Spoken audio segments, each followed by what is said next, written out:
ఇక కంచగచ్చిబౌలి భూములను కాపాడుకుందాం ప్రజలకు కేటీఆర్ లేఖ.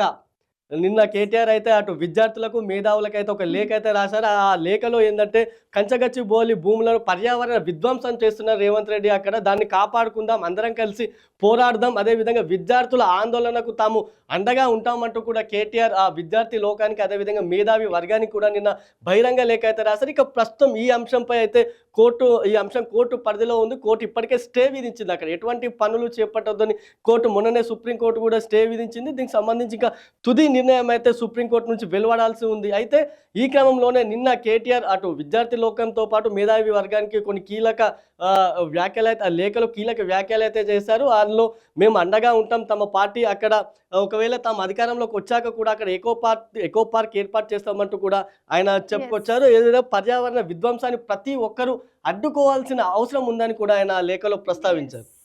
ఇక అదే ఆ 400 ఎకరాల ఎస్సీయూ పేరిట రిజిస్ట్రేషన్ చేయాలి, విద్యార్థుల ఆచార్యుల విజ్ఞప్తి, ప్రభుత్వంతో మాట్లాడి నిర్ణయం తీసుకుంటామని చెప్పిన ఏఐసిసి రాష్ట్ర ఇన్ఛార్జ్ మీనాక్షి నటరాజన్.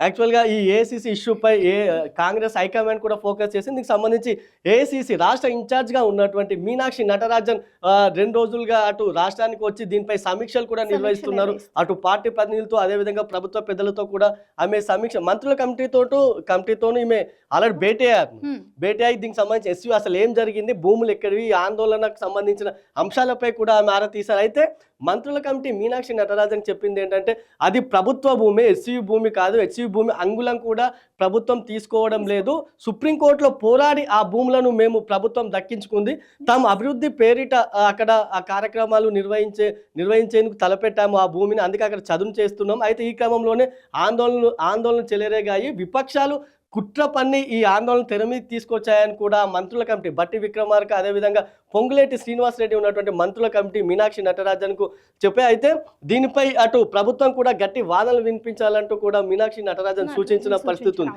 అయితే ఈ క్రమంలోనే ఆ 400 ఎకరాలు ఏదైతే ఉందో దాన్ని యూనివర్సిటీ పేరిట రిజిస్ట్రేషన్ చేయాలంటూ విద్యార్థులు మేధావులు మీనాక్షి నటరాజన్ను కలిశారు. అయితే దీనిపై ఆమె ప్రభుత్వంతో మాట్లాడి నిర్ణయం తీసుకుంటామని కూడా చెప్పింది. అయితే ఒకవేళ అది 400 ఎకరాలు అయితే అక్కడ ప్రభుత్వం ఒకవేళ ఆ హెచ్యూ పేరిట రిజిస్ట్రేషన్ చేస్తే మాత్రం అది విద్యార్థుల పోరాటానికి దక్కిన విజయంగా మనం చెప్పొచ్చు. ఎందుకంటే అక్కడ ఎంతో జీవజాతి ఉంది. ఇప్పటికే కుక్కల దాడిలో జింకలు మరణించిన పరిస్థితి కూడా నిన్న మొన్న మనం చూసాము. అంటే ఇప్పటికే 100 ఎకరాల్లో ఇప్పటికే మొత్తం ఆల్రెడీ చెట్లను నరికివేశారు. దీంతో జింకలు బయటకు రావడంతో కుక్కలు దాడి చేస్తున్నాయి. ఈ కుక్కల దాడిలో మొన్న ఒక జింక గాయపడగా నిన్న మరో జింక మరణించిన పరిస్థితి ఉంది. ఈ నేపథ్యంలో ఈ భూమికి సంబంధించి ప్రభుత్వం ఒకవేళ హెచ్యూకే రిజిస్ట్రేషన్ చేస్తే మాత్రం అదొక విద్యార్థుల పోరాటానికి విజయంగా మనం చెప్పొచ్చు.